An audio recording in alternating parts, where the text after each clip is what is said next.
Have you ever wondered how much you should have in retirement at each age? Well, we did some digging, so keep listening to find out what we found.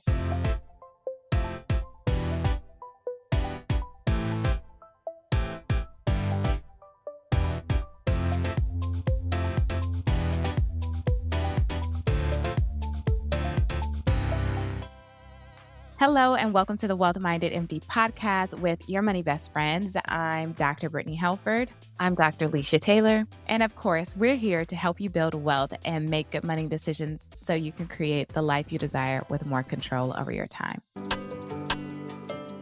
Hey, Lisha, one of the most important financial tasks we do as doctors is protect ourselves, which means getting the right insurance. I recall purchasing my insurance policy just a few days before I graduated from residency. What was your experience? So I got my insurance when I graduated from medical school right before I started residency. I actually called a few agents, but I had the best service from Pradeep Auto at PKA Insurance Group. He was super responsive and personable. Unlike some of the other agents, Pradeep actually got me quotes from all the major companies and actually took the time to explain the nuances in each of their policies. What I loved most is that he wasn't just this way for me. Whenever I would send one of my friends to him, he would not only speak to them, but he'd also let them know where to go or who to contact if there were better options or discounts available. At PKA Insurance Group, Pradeep Auto and Matthew Peterson are independent brokers focusing on disability and life insurance. They excel in securing coverage for physicians and other medical professionals. Discounts on disability insurance can range from 10 to 40% depending on your situation. And there is now an A-plus rated carrier offering up to $10 million of life insurance without lapse. If you are very healthy with limited to no medical issues, approval is likely in 5 minutes. Reach out to PKA Insurance to discuss your disability or life insurance needs at www.pkainsurance.com or call 1-800-258-1018. Hey, money best friend, we want to hear from you. That's right. We need to know a little about you to improve this podcast and ensure we give you the best content possible. Are you a wealth-minded doctor like us navigating the challenges of money and medicine, or are you in a totally different field? Are you in your early 30s like me or a bit older like Brittne? Hey, I'm not that old. If you wouldn't mind, head over to the podcast show notes, click the link for the survey, and kindly fill out this super short 6-question survey. Based on your answers, we will tailor the podcast to fit your needs. Thanks in advance for filling it out, and don't forget to leave a review. We appreciate you. All right, so let's kick things off and talk about life is lifing. And if I sound a little nasally, then I apologize. The nose has been running constantly with sneezing and coughing. We're filled with germs over here. Lisha, how are you doing? I know you've been working a lot. Oh my God. I too feel like I'm hearing a little raspy rasp in the voice. I was venting to you before we started recording. I am so tired of this. I cannot imagine how parents must feel who have young toddlers who are always sick in daycare because I do not have young toddlers and I am still sick. It seems like way more frequently than I should, and I am over it. I'm so over it. I do not understand. I am masking, I am sanitizing, I am washing, I am careful, and I don't know what's happening. I don't know if it's my med students getting me sick. I don't know if it's my residents getting me sick. I don't know if it's the attendings getting me sick. I don't know if it's my little nieces and nephews getting me sick, my family, my friends. Somebody keeps getting me sick. That is so funny to just hear you rant because I feel you. Like it's more of a nuisance, right? I always tell my colleagues that, oh, I'm sick, but I'm so grateful that I'm acutely ill and not chronically ill because as physicians, we see patients who are debilitated and really weighed down, not only physically, but also emotionally by their mental illness. But I hear you, girl. It's like snot rags everywhere. One of Brooke's friends came over. She's like, yeah, my head hurts. My belly hurts. I'm blowing out boogers. And her dad's like, come on now, Evie. It's kind of par for the course, but it slows you down. It complicates your life for a little bit. And I just hope you feel better. Man, me too. It's not even that I feel terrible. I mean, I don't feel great, obviously. I feel like I'm getting sick, but it's just like I know what comes with this. I know that, okay, I'm going to feel congested. Okay, my voice is going to change. Okay, I might lose my voice. Okay, I might start coughing all over the place and having people stare at me. And it's just an inconvenience. Like I have so Mhm. much stuff to do. And now I'm going to be more tired than I normally am. And I'm not going to Mhm. sound the same. But anyway, I love your perspective at the beginning where you said you thank God that you're acutely sick and not chronically ill. That is a new perspective for me. Thank you for for saying that. I'm going to approach this with gratitude and say, okay, God, all right, I'm sick, but I'm not slowing down, or I'm sick, but I'm not deathly ill. And I'm going to make the most out of this and try to do my best. And maybe I do need to slow down a little bit. Maybe this is God's way of slowing me down just a little bit and telling me I need a little bit more rest, more water. I mean, I was drinking 3 cups of hot tea with some honey in it, doing all the things last night, was unsuccessful, but I will try them again. Anyway, that's what's going on in my world. So hopefully I can start feeling a little bit better. But Brittne, I wanted to ask you before we get started, any money confessions, or how is everything with your home? I feel like every time we record, you have a new update on your home, which has made me afraid of home ownership. So maybe today's story will make me think more positively about the experience. I'm not so sure that it'll make you think more positively. I love our home. We have enough space for my kids to go and make a mess. My mother in law, she came up for the weekend, and because she's grandma just likes to buy toys. So she and Brooke went shopping and they bought Brooke a toy. And of course, they had to buy KJ a toy.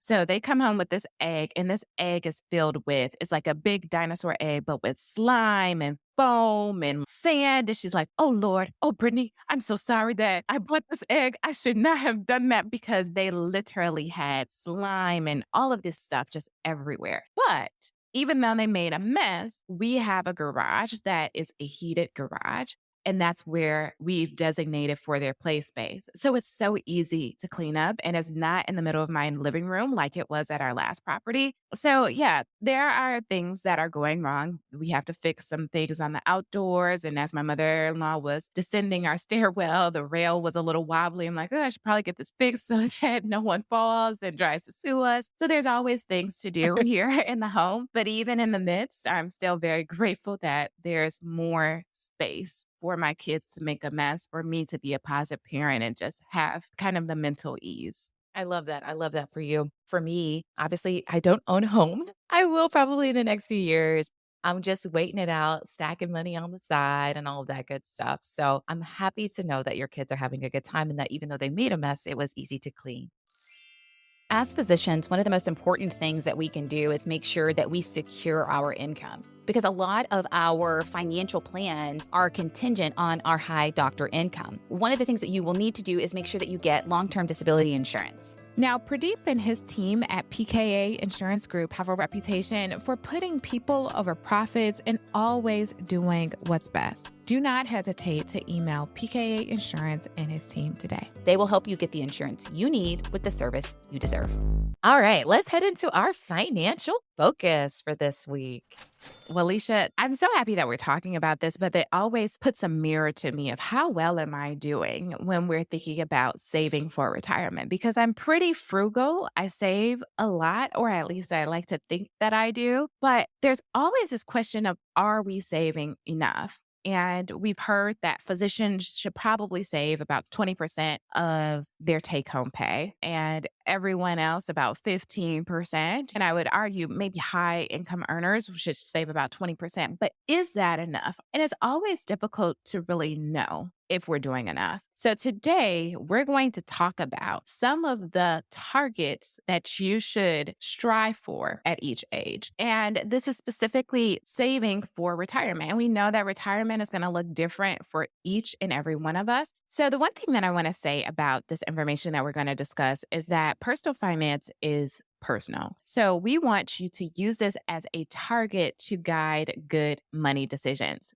All right, so let's jump into the 30s, because that's where we are. I am entering into the next decade, but I ain't there yet. I ain't there yet. So, Lisha, I know you are earlier in your 30s. Can you just help us to understand, kind of based upon these benchmarks? And I want to also provide a caveat that this information is from one of the Fidelity publications of what we should have at each decade. But where should we be in our 30s? Yes, I think if you look at a lot of the traditional sort of retirement trackers, right, and they come up with these calculations and these benchmarks, and they say, okay, if you're in your 30s, you should have this much. If you're in your 40s, you should have this much or whatever. If you look at some of those benchmarks, they technically say that if you are in your 30s, as you mentioned that we both are, the goal is to have around 1 times your annual salary in retirement. Now, I want to put a caveat and say that this is for general public. This is not doctor specific. And so, as a doctor, if I had to put my own personal doctor spin on this, I was thinking about this last night and I was like, you know what? A lot of doctors have a lot of debt, myself included. A lot of doctors have Mhm. student loans, myself included. So, I actually would switch this up slightly. And I would say that the first 5 years of a physician sort of journey, I don't think that they should have a certain benchmark in retirement.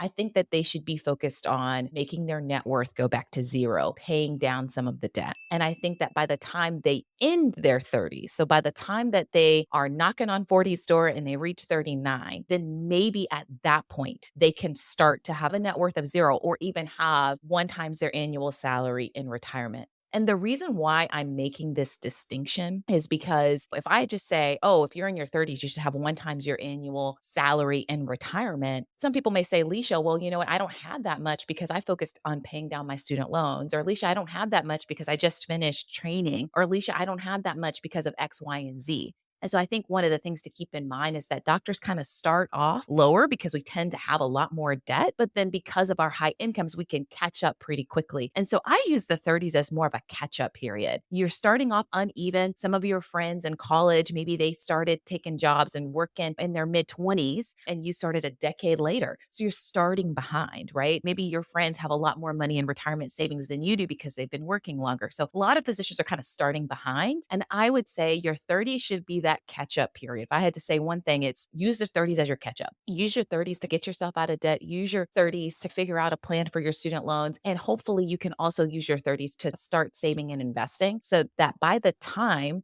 you enter your 40s, you have that one times your annual salary in retirement. Well, Lisha, I want to say that I agree with you in many regards. When I spoke at the Society of Hospital Medicine conference, I have a few slides that actually show this mountain. And I don't know if anyone has ever seen this mountain, but it's like the retirement mountain. And I like to call it the money maturity mountain. And there's an assumption that we're all starting at zero. But for some of us, we have to hike. We got to drive 2 hours just to get to the mountain, right? So that's where I kind of call the stabilization phase, is where you're learning how to manage your money, trying to get back to broke, get back to zero. You're paying down your debt and you're starting to learn how to invest, what feels good, building that emergency fund, making sure that your life is stable so that once you arrive at that base of the mountain, you can start the accumulation phase. You can start that climb. So I'm so happy that you highlighted that because I think when we have these money discussions, we often feel a little bit bad about, oh, I'm not reaching our target. And I don't know about you, most physicians, people in healthcare, we're very smart. And we type A, and we don't like when we're not meeting some type of expectation or objective. So I don't want this conversation to brew any type of sentiment of not doing enough, not being enough, or guilty, but to give you information about how to continue to build these good money habits. And I would also argue that in your 30s, because you are now making a good salary, right? You're paying off your debt. This is also an opportunity for you to maximize your employer 401k matches. And if you haven't already, start to think about how you can put money away in a Roth IRA, whether that's the traditional Roth IRA going through the front door, or you have to do a backdoor Roth IRA. And learning some of the differences between both of those accounts. 401k is an employer sponsored account. A Roth IRA is something that you're doing on your own. It's an individual retirement account. And in your 30s, also just understanding the significance of compounding interest. Getting started early will help you to not have to work as hard in your 50s to store as much money away for retirement because you have that compounding interest. And when you first start, it's going to be really slow. But once you accumulate a decent amount, you're going to start to see the rapid progression of the accumulation, that exponential growth on your savings. Yeah, I agree with that. So if I had to put a benchmark on it, use your 30s as a catch up period. use your 30s to get started investing. Maybe the average person, by the time they're in their 30s, they can have around one times their annual salary in retirement. Well, the average person is probably making a lot less than a physician. And so one times their annual salary is a much lower number. And so I would say for physicians, maybe your goal in your 30s is to focus on accumulating your net worth, get started investing, and try to have at least $100,000 or so in retirement accounts by the time you leave your 30s. And if you can do more than that, if you can actually have one times your annual salary in retirement accounts by the time you leave your 30s, then that's fantastic. But I don't want anyone to feel bad if you're not able to reach that benchmark. I know a lot of people who maybe they did like 2 or 3 fellowships or whatever, and so they're in training for a much longer period of time. And so because of that, they're in training until their late 30s. And so it's harder for them to reach those benchmarks. So I think if you're a physician specifically, use your 30s as this catch up period. Use your 30s to get started investing and have a goal of saying, okay, in my 30s, I'm going to try to have $100,000 in retirement accounts. And if you can have one times your annual salary, so if you can have $200,000 or $300,000 or whatever, then that's fantastic. But I think $100,000 is a good goal. Brittne, what should we be doing or how much should people have in retirement when they start reaching their 40s? All right. Thank you for giving me that moment to just reconcile my emotions towards hitting this benchmark. And also just being very grateful because there are many people who do not reach their 40s. So in your 40s, you should be hitting your stride and you pay down your debt, you're starting to invest, and you know really well what you should do, how you should live your life, you're saving, you're investing, and you're feeling good. So there is this period in which you should start saving. And by the end of your 40s, you should have 3 times your annual salary.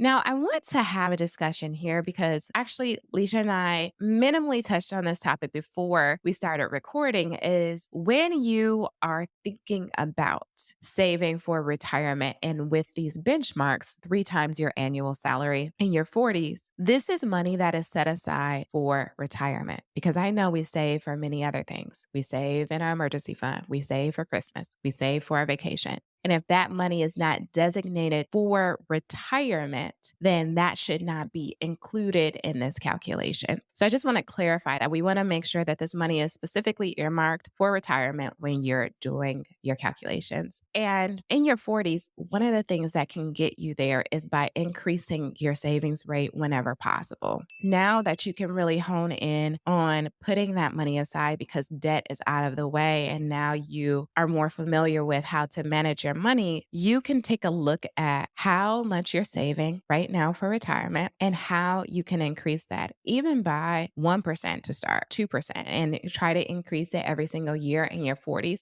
Of course, we don't want you to live a life of drudgery while you're doing this, but we do want you to be aggressive with your savings and see how you can increase that without sacrificing your joy. Yeah, I agree with that. As we talked about, these are benchmarks for the general public. And according to this fidelity tracker, it says that if you're in your 40s, you should try to have between 2 to 3 times your annual salary earmarked for retirement. So your net worth may be a lot greater than that, but they say that you should try to have 2 to 3 times your annual salary in retirement accounts. I think that this is a good benchmark for physicians in their 40s, but I would actually go a step further and say that by the time you leave your 40s, a lot of physicians in my mind should have a net worth of at least $500,000, if not a full million. And I know that sounds like a really high number. And you're like, Lisha, you just took me off the rails. Like, what are you talking about? How did we go from $100,000 in retirement accounts by the time we leave our 30s to a million by our 40s? What? You think I'm going to be able to have $1 million in my 40s? I got kids, I got daycare, I got college savings, I got all of this stuff. Lisha, she's lost her mind. I don't understand. I hear you. I hear you. But hear me out. If you do one thing, which is contributing the maximum amount to your work retirement accounts, or if you're self employed, to your solo 401k account, and you contribute the maximum each year for 10 years, the minimum amount, as long as it's invested in some reasonable way, right? Index mutual funds, that person should have $500,000 in that account after 10 years. So if you literally invest $2,500 a month or whatever into retirement accounts, let's say the majority of that is money that you're contributing. And let's say you even work a job where you get a match. If you do that consistently for 10 years and it's invested in an index mutual fund or some target date retirement fund, after 10 years, that account will be worth nearly $500,000. And so if you've actually invested before then, if you started investing in your 30s or you invested more than that, then it's not unlikely, it's not unreasonable that you may have close to $1 million. And so I am saying this to say that I think for doctors in their 40s, 2 to 3 times your annual salary is a decent benchmark. But if you can get to that $1 million mark, which I think is actually pretty likely for a lot of people, if you just invest 20% of your income each year, then I think that that's actually a more reasonable target. And the reason why I'm having this higher benchmark for physicians is because physicians tend to need more money to retire. We tend to spend more money each year than the average American. And so, unless you plan to cut your spending by 50% in retirement, you're going to need to save a lot more than the average person. And so, although you may not have had as much saved as the average person when you were in your 30s, now that you're in your 40s and you're making $300,000 a year, you're going to need to save a good chunk of that. You said around 20%, so that you can make sure that you're preparing for your retirement. Wow, Lisha, you just put the fire, right? Because I think it depends. So, are you thinking that this is in the beginning of your 40s or by the end of your 40s, you have a net worth of $1 million? Like, where in your 40s is this? Yeah. Towards the end of your 40s. Okay. Yeah, because I said when you're entering your 40s, right? So as you're ending your 30s, my benchmark is $100,000 in retirement accounts. I think that's a reasonable goal for a lot of people. I think many people will exceed that. So by the end of your 40s, trying to have at least half a million, if not the full million, in retirement accounts. Because I think your 40s is when you're able to really surpass some of your peers. For a lot of people in their 30s, their peers may have a lot more money in retirement accounts than they do because their peers started working in their 20s. And a lot of physicians spend a lot of time in school and in training or whatever. Now in your 40s, most people are not in training anymore. Most people are Mhm. making several hundred thousands of dollars per year. And so saying, okay, can you try to save or invest 20% of that? I think that's a reasonable goal. By the time you exit your 40s, by the time you're reaching the end of your 40s, having $500,000 to $1 million in retirement accounts, I think is a reasonable goal. And even though the number sounds large, my point earlier was that if you just do one thing, which is contribute the maximum to retirement accounts, which is around $23,000 a year, you will be there. If that's the only thing you do, you will be there. Yeah, I think it is reasonable. And honestly, if you're a physician and you're making that much money, you will want to max out these pre-tax accounts, not only your 401k, but probably something else for the tax savings. So just thinking about keeping more of your money. But I would argue to say, as I think about these goals and what happens in our lives in our 30s and our 40s, children, purchasing a home, getting married, all of these things will add some additional expenses. So I think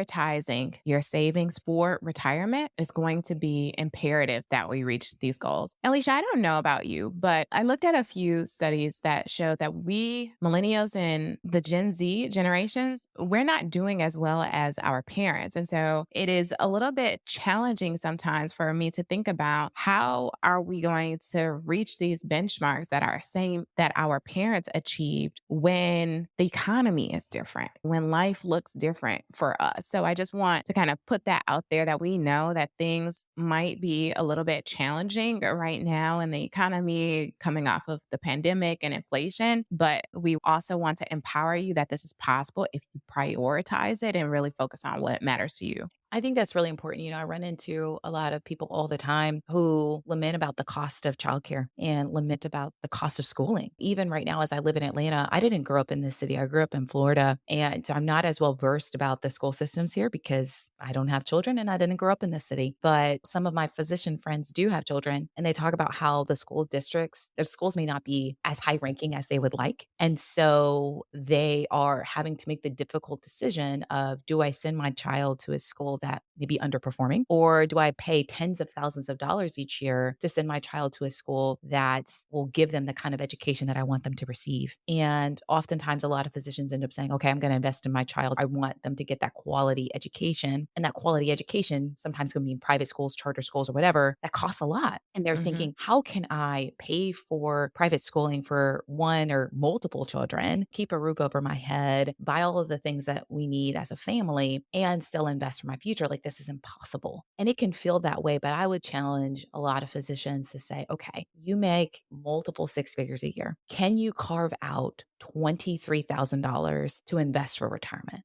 I mean, saying you can't carve out $23,000 when you make two or $300,000 a year sounds a little unreal. We have to make this a priority. And I think $23,000, which is the maximum that you can contribute in 2024, which is why I'm saying that number. If you just do that one thing, you will set yourself up for a marvelous future and you'll be able to hit those benchmarks. And so I wanted to say, like, yes, I empathize with you. My brothers both tell me how much they pay in childcare, and it is astronomical. You told me how much you paid in childcare, and I thought, man, why are you working? I have some friends who are homeschooling because they're like, look, I got 3 kids. I can't do this. I get that things are challenging. I get that things cost more now, relatively speaking, than they did in our parents' generation. And so it's tougher. We have to work a little harder. But I think that being highly educated professionals, we're in a prime position to be able to make the kind of money that we need to accomplish those goals. And I just want to make sure that we're prioritizing retirement as one of those things. Definitely.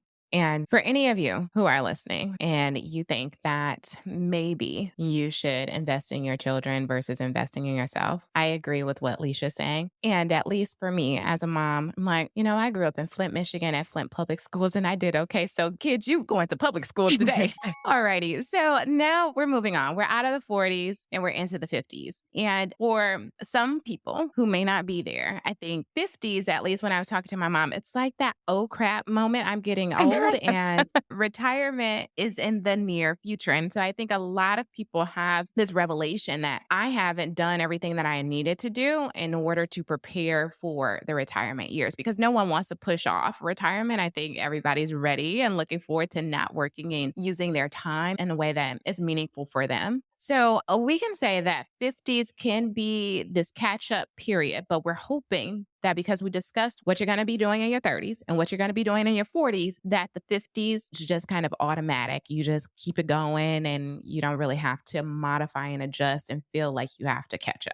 But in your 50s, according to this Fidelity benchmark, it says that you should have about 6 times your annual salary. Let's say that you earn $200,000 a year, then you would have about 1.2 million saved in retirement. If you're earning less than that, say you decrease the amount that you're working and you're earning like 120,000, then that would be $720,000. So just take a look at what your annual salary is and think about, am I close to the 6 times your annual salary? The benefit of 50s is that some of those thresholds that Lisha was talking about on your 401k, 403b, and even Roth IRAs and things of that nature, that you kind of get this catch up incentive where you can put more money into these retirement accounts. Of course, the numbers change every year. So when you reach your 50s, or you want to make sure that you understand what is the additional that I can add to these accounts for this year, it's 7,500 for 401ks, 403bs, 457bs, TSPs, and then an additional 1,000 in any Roth IRA or traditional IRA. Yeah. So for me, I think that when physicians are in their 50s, we should be reaching millionaire status, if not multi-millionaire status. So in your 30s, you're trying to get back to broke. If you got $100,000 in retirement accounts, I think you're doing great. I think in your 40s, you're trying to get that. Okay, I got at least $500,000 in retirement accounts, if not more.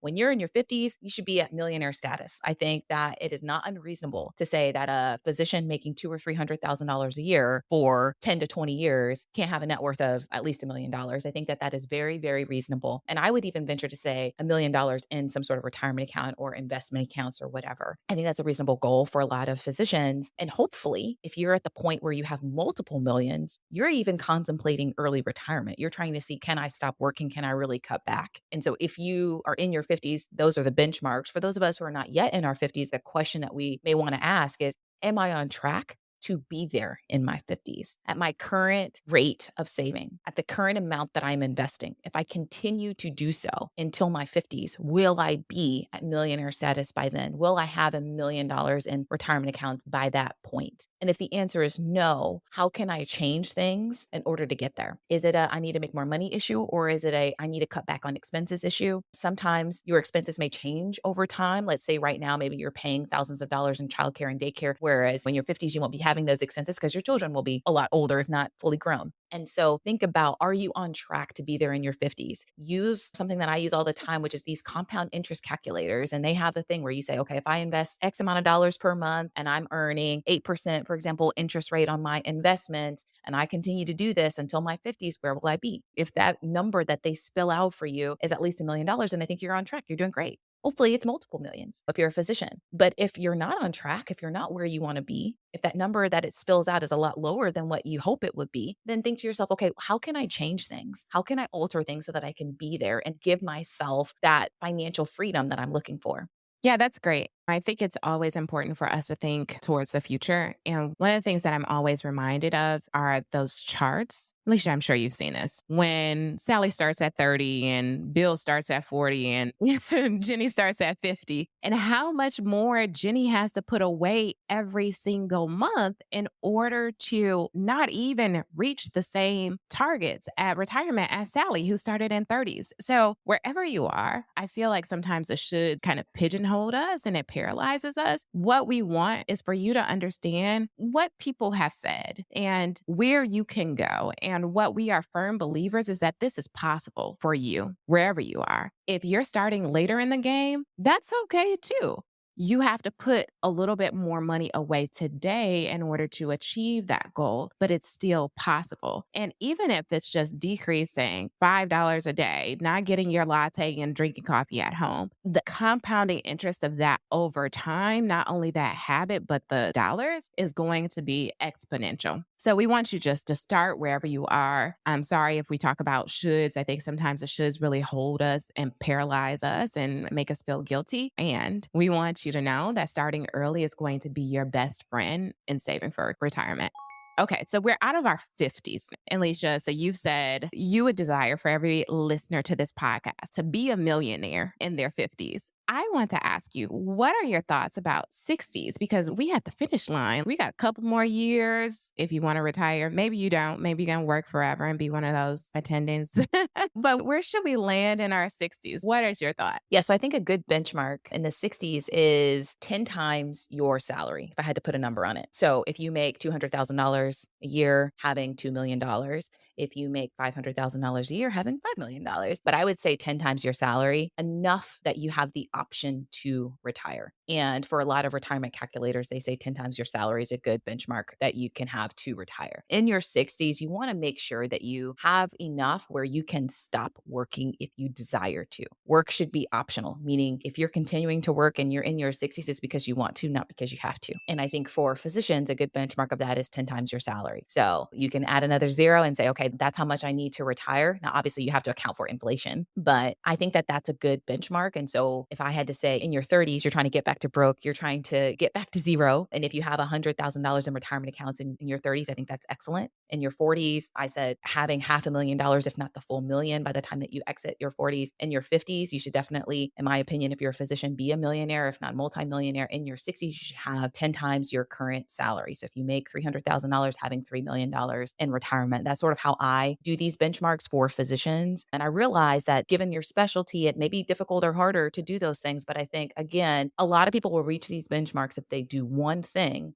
which is contributing the maximum to their work retirement accounts. Yeah, I often feel like I don't know what the future is going to hold for us in retirement. When I speak with my grandmother, she's like, "Oh, baby, I have my pension and my social security." And unfortunately, as physicians, we don't have pensions. Some people actually still have some resemblance of a pension that I've talked to. And then there's always a question of social security and Medicare costs, with especially birth rates decreasing. So it is really important that we put the money away. And I think 10 times your salary is a really good benchmark. It seems like so much sometimes when you're thinking about, oh, I got to put away $3 million. And I also want you to know that this is not necessarily how much money you have to save per se. Once you start putting this money into a retirement account, you'll have that compounding interest. And that's the importance of starting early so that your money can actually work for you. Also, in your 60s, as you're approaching that finish line, there are a couple of other things that you would want to consider and for us to start to think about now. When we talk about retirement and saving for retirement, oftentimes we think about those designated retirement accounts like 401ks, 457bs, Roth IRAs, traditional IRAs, 403bs, TSPs. But another element of retirement or just getting old is healthcare costs. And one of the things, if you have access to an HSA,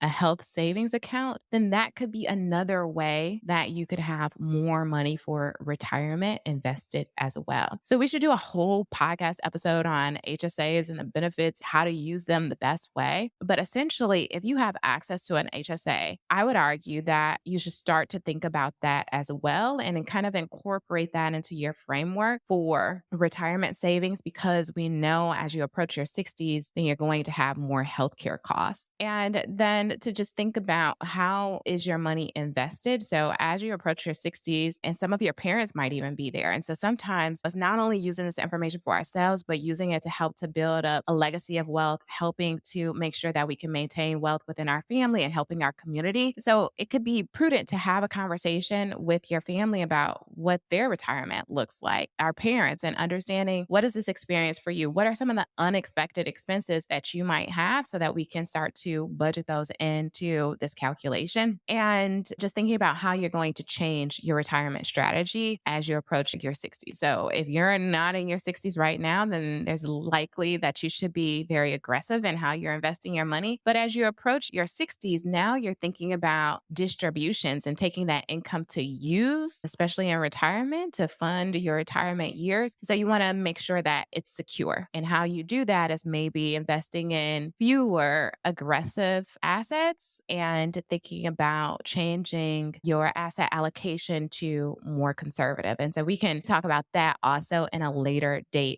All right, Lisha. So close us out here. We've talked through 30s, 40s, 50s, 60s. Is there anything else that we need to add to this conversation and conceptualizing saving for our retirement at each decade? Should we be doing anything in our 70s? I mean, living our best life? What do you think? Yeah. So I want to push back on you on one of your points just a little bit is that I actually think pensions, even though they're not common for a lot of physicians, they're not uncommon. Like if you work at the VA, you might be eligible for a pension. I know I used to work in California and the University of California, all of the UCal schools, whether it's University of California, Los Angeles, San Diego, San Francisco, whatever, they actually do offer pensions. Some people who work for Kaiser are eligible for pensions. And so there are some major companies that do offer pensions. And sometimes I do get that question is, Lisha, how much should I be investing if I'm at one of those jobs that does offer a pension? And one of the things that I will say is, all right, how much is your pension? Let's calculate how much you would get. And then let's calculate how much you need in retirement. And we'll invest enough to fill in those gaps. And sometimes some of those questions are easily answered. And sometimes some of those questions require us to sort of predict the future. And we have to guesstimate a little bit. And so that means you'll have to check your balances and we'll have to run these numbers every few years just to make sure you're on track. And to be honest, unless you have a lot of experience doing this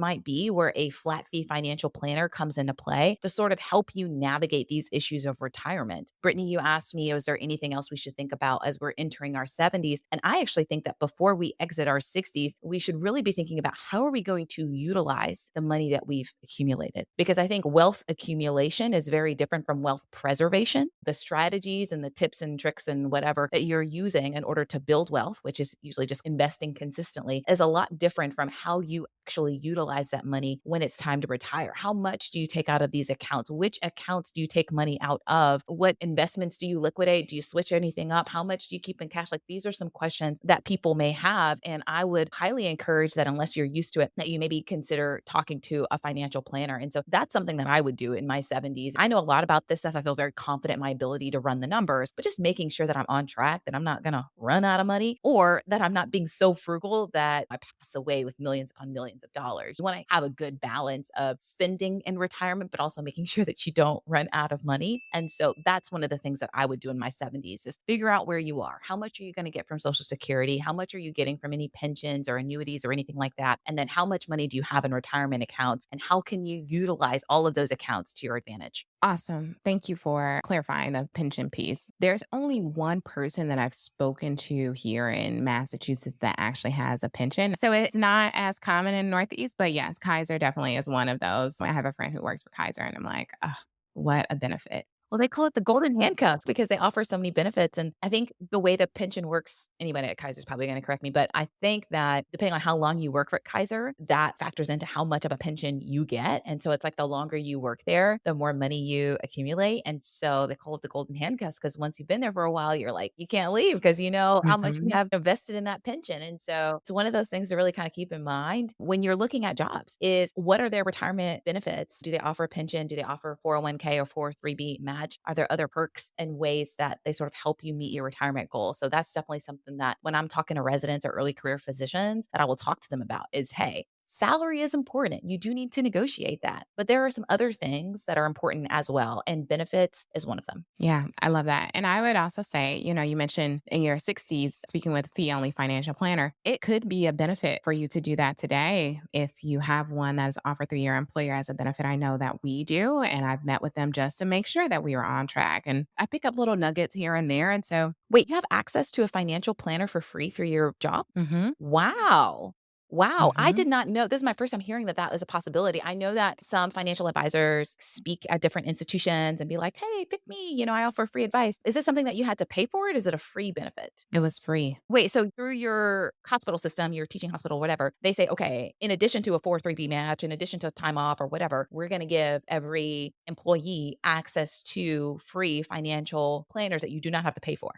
And it's underutilized. I'm sure it is. Do you think that they offer good advice based on how much you know? Because you know a lot about finances and investing. Like, are they trying to sell whole life insurance and stuff, or is it actually pretty good? No, and honestly, he wasn't trying to sell me anything, which was the best part. He was Wow. not trying to sell me anything. So we are affiliated or partnered with Fidelity. And so our 401k and 403b is with Fidelity, which is very nice because my husband is also. And I was like, can you just look at my husband's stuff? Yeah. And he's like, "Well, I can't tell you the exact thing because my husband was not on the line." But nonetheless, I thought that it was very helpful. He encouraged me to ask questions because I had a million like, "Oh, well, what do you think about this?" And picking their brain just to kind of see where they were guiding me. And one of the things that I did not think about in some of our investments was just like the tax efficiency of that particular investment. Of course, it was in retirement accounts, but of that particular investment. And so that was very helpful and very personable. He followed up with an email with additional information. So I thought that it was well worth the hour that I spent on the call with him or 30 minutes that I spent on the call with him. And definitely something that I would encourage everyone to take a look at.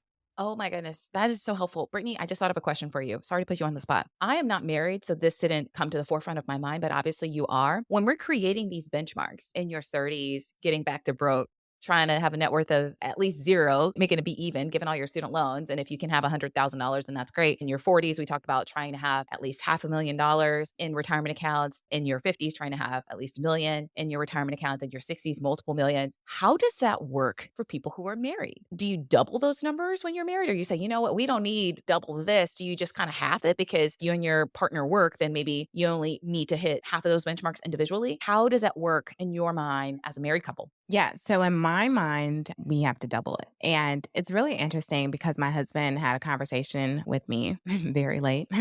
My brain doesn't work at night. So I don't know how well I articulate this. But nonetheless, he was asking about our financial goals and where we are. And one of the things that I said to him that I probably could have positioned a little bit better, but for me, this is the goal. This is my target. This is my aim. And I think that we're going to be married until I have to change his diapers because I'm not going to become incontinent.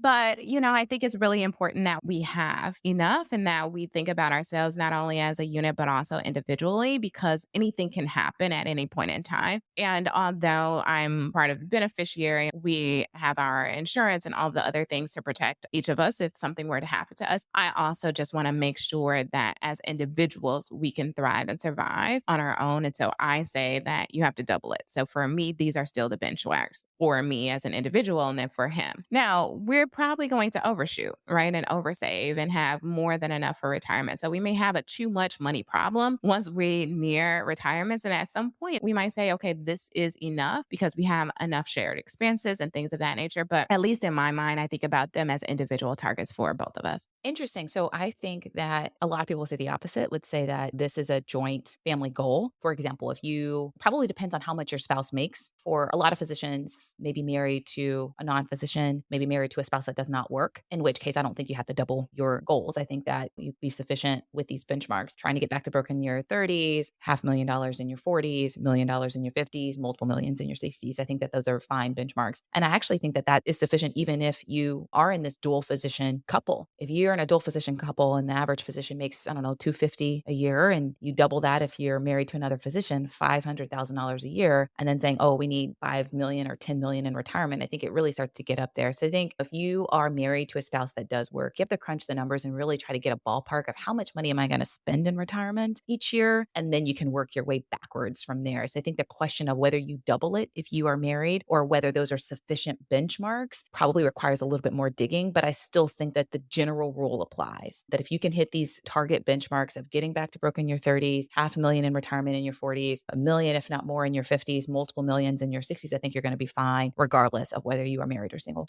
All right. So now moving on to our fun money. Lisha, tell the people what you're doing with your money to bring you joy and have a little fun. Oh my goodness. So this is embarrassing. I basically have become addicted to these cookies from Publix. You're laughing. For those who don't live in the Southeast, Publix is like a grocery store and they have this really great bakery and deli. Like, oh my God, the Publix subs, like their sub sandwiches are delicious, divine, amazing. But they also have this amazing bakery. And I made the mistake of walking by the bakery. You know, they say like you shouldn't put yourself in a position to even be tempted. I get that because I made the mistake of walking by the cookies by the bakery. And first, it was like these M&M chocolate chip cookies. Oh my gosh, they're like freshly baked and so good. The perfect mix of not too soft, but just soft enough and sort of melts in your mouth. So delicious. Like, oh my gosh. And they're priced affordably in my eyes. You can get 12 rather large cookies for like $5. And I was like, oh my God. So I started getting the container of M&M cookies. And I told myself, well, the reason, Lisha, you're buying the container of 12 cookies is because you're going to share with your brothers. I'm not going to answer the question of whether or not I share with my brothers. Then I went back to Publix and I saw that these other cinnamon kind of cookies. And I was like, well, I got to try these, see if these are good. And again, I told myself, Lisha, you're going to bring the box of cookies or the little container over to your brother's house when you go over there and you're going to share. So again, I'm not going to answer the question of whether I brought the container of cookies to my brother's house to share because that did not happen. And so I have basically been very gluttonous and just eating a bunch of cookies. I mean, they brought me lots of joy, but I have definitely eaten way more calories than I need to. And I need to cut back. So the cookies didn't cost that much, $10 of fun money, but that is something fun that I was doing as I was stuffing my face with these Publix cookies. That's so funny. I miss the South. I really miss the South because you're right. The food just tastes a little bit yummier. And we frequented Publix often. Their cakes are so good. So I would always get the birthday cakes from there or just pick up the cake slices. So I feel you, girl. I know. It's a bad habit. Oh my gosh. So I haven't spent the money yet. Ooh, girl. I am buying flights for Christmas. We just got our schedule for the rest of the year, and I typically go home to Michigan. But the flights are $500 a person from Boston to Michigan. I was floored. I'm like, wow, we're 3 months out. I mean, I understand that it's Christmas. So I'm shopping around, and at some point, I'm just going to have to bite the bullet and pay because I can't cancel this trip. We did not go to Michigan for the race. And so Brooke, I think, would be devastated if we were not to go to Michigan. But that's what I'm doing. Fun with money is buying flights for Christmas. Doesn't sound like you're having fun doing that though. I don't know. I don't know. What's happening? What about this makes it fun? Is it gonna be fun when you see your family? Yeah, it's gonna be fun when I see my family for sure. It's not fun because it's $500. Like, How much is a flight normally? I don't know. In my mind, flights tend to cost around that much. And the only time I tend to get round trips cheaper than that is if the place that I'm flying to is not very far away. If it's like an hour or two flight, then maybe I'll expect something less. But usually that's how much I pay. yeah, it's like 2 hours and typically it's 300 or 350. And so the fact that it's 500 already in September, typically I don't even purchase our flights this early. So I think I'm just a little shocked because we're more than 3 months away. I understand that it is Christmas holiday, but I'm like, oh, I'm being proactive. I'm going to buy our flights early. I'm going to get them cheaper. And no, they're not cheaper. They're more expensive. I think that's why there's like a little less energy. But yes, I'm really excited to see my family. I have a really big family for Christmas. We all go to my grandmother's house. I have tons of cousins and they have their children. And so Brooke really enjoys having cousins around. So I'm excited about that. We play games and we dress up. And like last year, all of my cousins, all the women in the family, we had matching outfits. We make it really fun. Oh, that's cute. That's cute. Are you guys traveling for Thanksgiving too? Because we just skipped on by that one. So typically I work Thanksgiving and we just do something local. Oh, okay. I see. Mhm, Well, mhm. I know that the flights are more than you expected, but hopefully the trip will bring you joy. And so Yeah. I am excited for you, and I'm hoping that you're able to find some sort of discount. Yes. Thank you. Thank you. Thank you. All right, you all. Thank you for listening to us this week, and we'll be coming back to you again next week. Bye bye. Hello, and thank you for listening to our podcast. And because of that, we have something for you, our Wealthy Minds Blueprint. Have you ever thought to yourself, I wish I could be better with money? Do you want to start investing and saving for retirement, but keep delaying because you don't know where to start? Our Wealthy Minds Blueprint is here to help. This guide will teach you what you didn't learn in your training so you can stop being confused about money and start taking what we call wealthy minded action. We'll help you become a master of your finances and simplify investing so you can get started today. Take control of your financial future by downloading your free copy of the Wealthy Minds Blueprint now and start building the wealth you deserve. Hello, everybody. It's me, Brooke. I'm recording a little disclaimer for my mommy, Dr. Brittne Halford, and her friend, Dr. Lisha Taylor. Just so you know, they're not financial advisors, tax professionals, lawyers, or financial planners. Everything you hear is for education and entertainment. It's not strict financial advice, you know? So use your best judgment, chat with a tax professional, and all those other people that you need to talk to. Thanks for tuning in today. Keep cruising on your journey to wealth and wellness. Bye-bye.